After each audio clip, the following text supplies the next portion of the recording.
प्रदेश में zero budget natural farming का पूरा बजट खर्च नहीं हो पाया है। नेचुरल फार्मिंग को बढ़ावा देने के लिए शुरू की गई इस योजना में 2 करोड़ रुपए का प्रबंधन किया गया था, लेकिन खर्च हुए महज 28 लाख। जीरो बजट खेती नहीं चढ़ी परवान। 2 करोड़ के राशि का बजट में था प्रावधान। 1/3 राशि भी नहीं हुई इस्तेमाल। कैसे खुशहाल होंगे मरुधरा के किसान।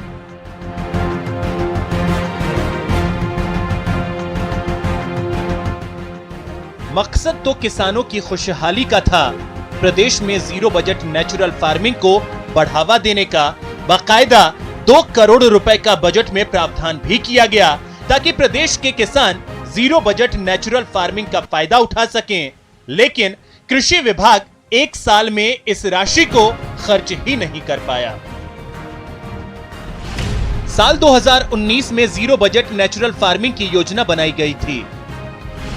टोंक, सिरोही और बांसवाड़ा जिले को योजना में शामिल किया गया। योजना के तहत किसानों को जागरूक किया जाना है। 20,000 किसानों को ट्रेनिंग की योजना है। अभी तक 7,050 किसानों की ही ट्रेनिंग हो पाई है। 400 ग्राम पंचायतों पर होने हैं किसानों के प्रशिक्षण।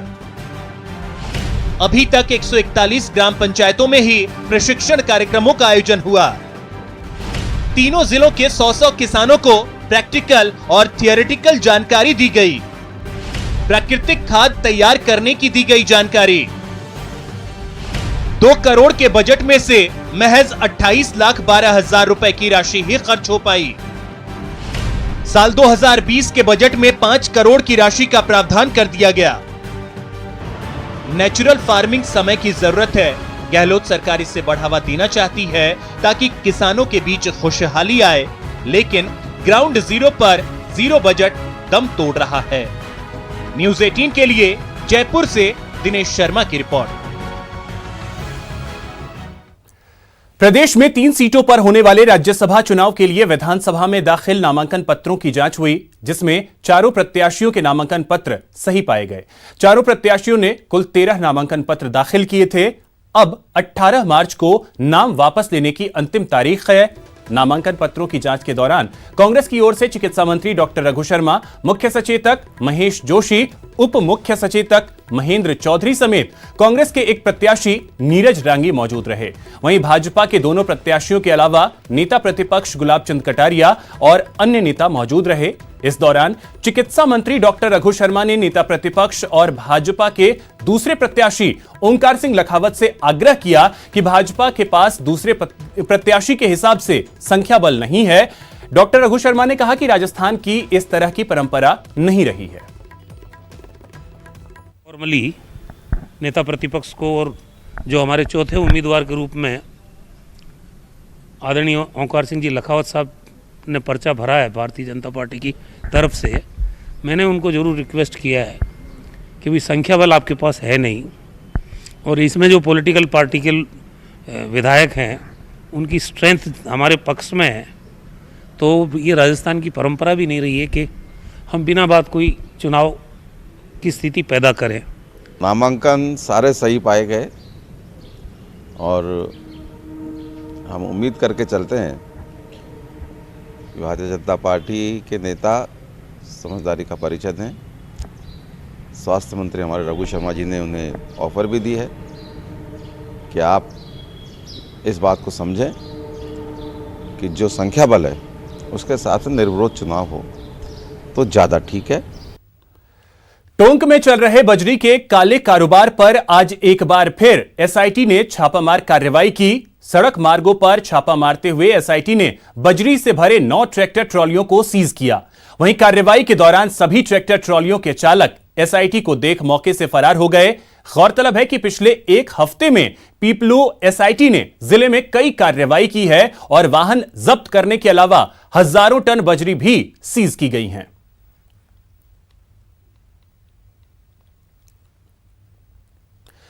अगर आप छोटी उम्र के बच्चों को नेट और मोबाइल के मायाजाल में उलझे हुए देखकर परेशान होते हैं तो दौसा से आई यह रिपोर्ट आपके लिए है।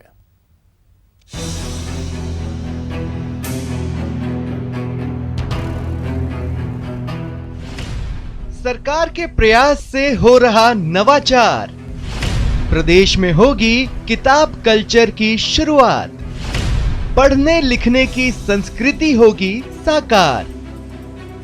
एक बच्चा जो पढ़ता लिखता है वही आगे चलकर एक समझदार नागरिक बनता है, और यही सोचकर प्रदेश सरकार ने हर जिले में एक मॉडल लाइब्रेरी खोलने का फैसला लिया है। इस फैसले के तहत बनने वाली लाइब्रेरी में पहली से 5वीं क्लास तक के बच्चों के लिए 1000 पुस्तकें होंगी। सरकार के इस फैसले के मुताबिक दौसा के रामकरण जोशी विद्यालय को मॉडल लाइब्रेरी के रूप में विकसित किया जा रहा है। तो जिले पर एक लाइब्रेरी होगी। उस लाइब्रेरी में कक्षा 1 से 5 तक के छात्रों के लिए विशेष 1000 पुस्तकें होंगी। उसके आस पड़ोस के 6 ब्लॉकों में कुल 100 विद्यालयों में भी पुस्तकालय की व्यवस्था की गई है, और उसमें 1 से 5 तक के बच्चों के लिए जो उपयोगी किताबें हैं वो उपलब्ध करवाई जाएंगी। रामकरण जोशी स्कूल में खुलने वाली मॉडल लाइब्रेरी में छात्रों की पसंद और सहूलियतों का खास ध्यान रखा जाएगा। इसके अलावा इसे प्रशिक्षण केंद्र के रूप में भी विकसित किया जाएगा। एक तो हम मॉडल लाइब्रेरी बनाने जा रहे हैं, जो कि हमने जो 100 स्कूल सेलेक्ट करेंगे अभी यहाँ पे, उनके लिए वो एक आदर्श के रूप में होगा, रिसोर्स के रूप में उसको काम मिलेंगे। जैसे मान लीजिए कि हम उनकी ट्रेनिंग करवा रहे हैं 100 स्कूल की, तो वो 100 स्कूल ये देख सकें कि एक आदर्श पुस्तकालय किस तरह का होता है। ऐसे वक्त में जब समाज में किताबों के लिए जगह सिकुड़ती जा रही है, माता पिता और अपने बड़ों को देखकर बच्चे इंटरनेट और मोबाइल की दुनिया में गुम होते जा रहे हैं, सरकार का ये फैसला बच्चों को वर्चुअल वर्ल्ड से रियल वर्ल्ड में लेकर आएगा, जहां वो न केवल समझदार बनेंगे बल्कि असल समस्याओं के समाधान का रास्ता भी खुद तलाशेंगे। न्यूज़ 18 राजस्थान के लिए दौसा से आशीष शर्मा की रिपोर्ट। ब्रेक के बाद आपका स्वागत है। फैमिली बॉन्डिंग की ऐसी मिसाल आपने किस्से कहानियों में भी नहीं सुनी होगी, जो जयपुर के नाहरगढ़ बायोलॉजिकल पार्क में देखने को मिली है। देखिए इस रिपोर्ट को। जब मेडिकल साइंस हो गई फेल, तब प्यार दुलार ने किया चमत्कार। तेजस त्रिपुर में हुआ जीवन का संचार, लौटी दहाड़ शान बरकरार।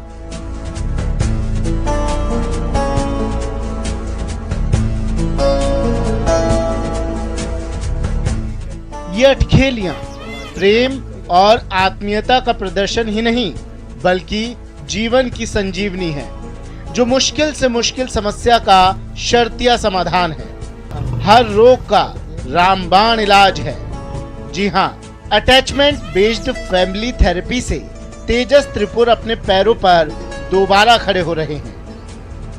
दोनों जो भाई हैं शेर, जिसमें तेजस और त्रिपुर दोनों मौजूद हैं। तेजस को लकवा मार गया था और त्रिपुर के पैर में काफ़ी ज़्यादा चोट लगी थी। दोनों भाई क्वारंटाइन में रहे, दुनिया की नज़र से दूर रखा गया। अब इन्हें लॉइन सफारी में छोड़ा गया है और दोनों भाइयों का इतना अच्छा बॉन्ड है कि आप देख सकते हैं कि लड़खड़ाते हुए कदमों से जो तेजस है अपने भाई त्रिपुर के पास से झाड़ी में पहुँच रहा है।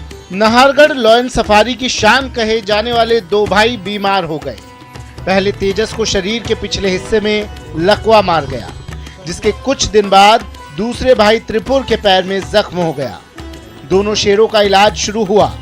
एक मौका ऐसा भी आया जब दवा ने काम करना बंद कर दिया। जिंदगी के आखिरी पल साथ गुजारने के लिए बायोलॉजिकल प्रशासन ने दोनों भाइयों को एक साथ रख दिया और फैमिली थेरेपी ने कमाल कर दिया। बीमार भाइयों को फिर से ठीक कर दिया।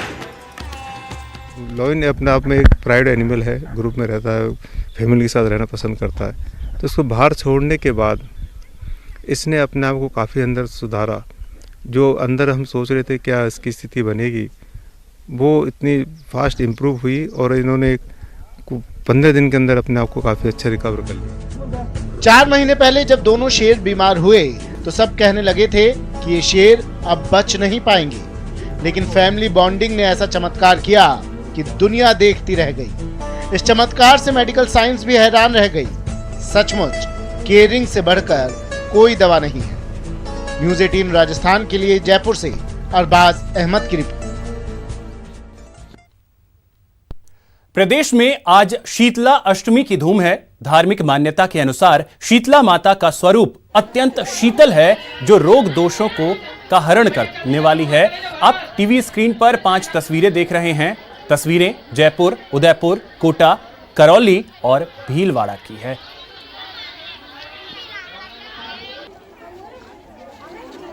चलिए 5 और तस्वीरें हम आपको दिखा रहे हैं। झालावाड़, जयपुर, चित्तौड़गढ़, दौसा और भरतपुर की ये तस्वीरें हैं, जहां पर शीतला माता का भोग लगाया गया।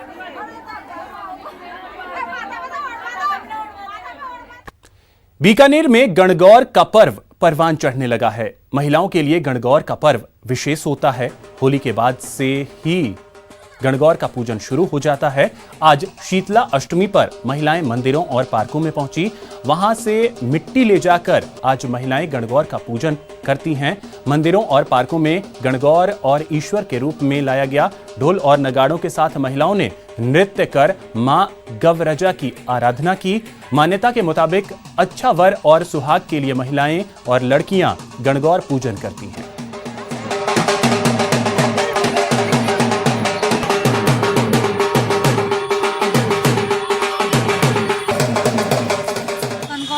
पूजा करते हैं सब लोग, सारी महिलाएं, और ये हर साल मनाया जाता है। और हम सब इसी उत्साह में आके सब यहाँ पे आए हुए हैं। अब हम यहाँ से मटकी लेके जाएंगे, जो हम गौर मनाएंगे घर पे। गणगौर का त्योहार बड़े धूमधाम के साथ मनाया जाता है और आज के दिन हम यहाँ पे मिट्टी लेने के लिए यहाँ आए हैं। गौर और ईश्वर की प्रतिमा बनाएंगे। दौसा में 16 दिन की गणगौर पूजा की जा रही है। पूजा के अवसर पर अष्टमी के दिन एक परंपरा मानी जाती है, जिसमें महिलाएं बगीचों में पहुंची और जमकर डांस किया। इस दौरान महिलाएं गाजे बाजे के साथ बगीचों में पहुंची और दूल्हा दुल्हन के स्वांग रचे और जमकर डांस किया। आपको बता दें कि 16 दिन के गणगौर में महिलाएं गणगौर के साथ पूजा करती हैं और इसके बाद अगले 8 दिन में पूजा अर्चना करती हैं और ढोल नगाड़े की धुन पर नाचती हैं।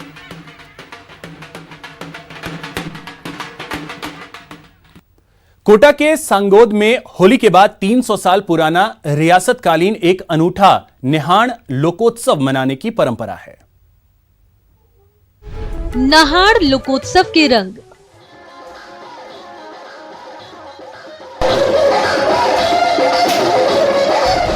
रियासतकालीन परंपरा।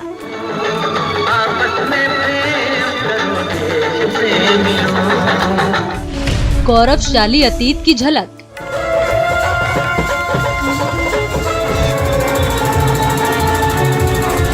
अजब स्वांग, गजब की मस्ती।